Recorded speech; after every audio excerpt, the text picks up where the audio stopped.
رشي الملح فوق البوتاجاز وانسي تنظيف البوتاجاز طول فترة الدراسة. بجد اتحداكي البوتاجاز هيرجع جديد تاني لو جبتي بقى كيس ملح ورشيتي فوق سطح البوتاجاز وهو شغال كده.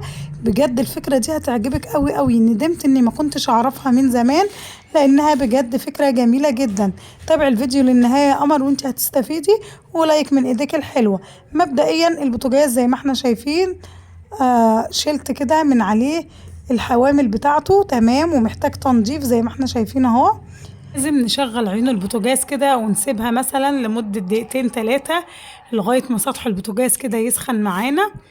وبعدين هحضر بقى في الوقت ده كيس ملح او شوية ملح تمام، وهبتدي ان انا ارش سطح البوتاجاز كله بالملح تمام كده. وهو شغال برضو هسيبه شغال.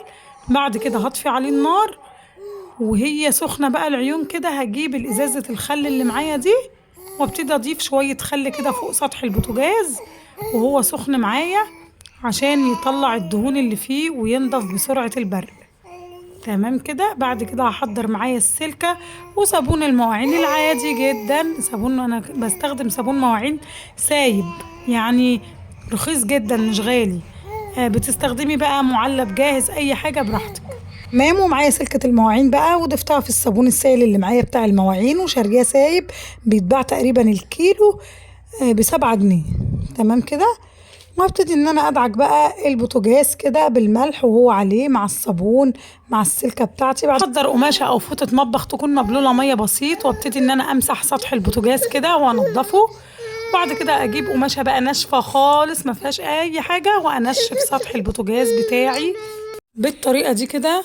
عايزة اقول لكم فايدة الخل هنا بيخليه يرجع يلمع جديد تاني وبيرجعه زي ما كان تاني. شايفين سطح البوتاجاز بقى جميل معايا ازاي؟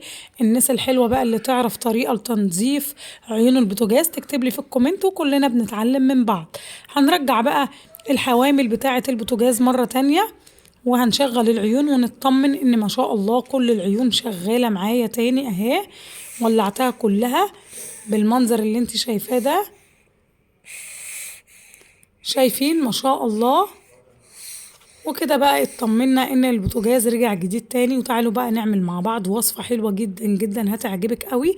طاسة على النار وهنولعها وهنبتدي نضيف 4 كده معالق كبار من زيت الزيتون تمام كده. وهضيف لهم معلقة كبيرة من حبة البركة. وكلنا عارفين فوائد حبة البركة قد ايه الحبة السوداء او حبة البركة. وهنقلبها كويس جدا كده على النار يعني يا دوب هتاخد غلوة بسيطة بس يعني مع الزيت على النار. وبعدين هنبتدي نضيف معلقة من البن. كلنا برضو موجود عندنا البن اللي هو القهوة تمام كده. وهنقلبها كويس. بعدين هنطفي النار عليها وكده بقت جاهزة معانا. حابة اوريها لكم انها كانت على نار هادية جدا. طفيت عليها النار. هبتدي ان انا اسيبها تبرد شوية وبعدين هجيب شاشة كده او منديل اللي هي المناديل اللي هي القماش اللي بتصفي كده. وابتدي ان انا اصفي بقى الخلاصة اللي خرجت معايا دي كده تمام. وبعد بقى ما صفيتها زي ما احنا شايفين هنبتدي ان احنا نجيب بخاخة عندنا او برطمان او اي حاجة عندنا زي دي كده وافضي فيها بقى الخلاصة اللي خرجت معانا من الزيت ده. بجد جميلة جدا مفيدة جدا بتقل الحواجب واي فراغات في الشعر بتقلها. جميلة استخدميها هتعجبك قوي. وبتشيل بقى اي فراغات في الشعر بتعالج الصلع.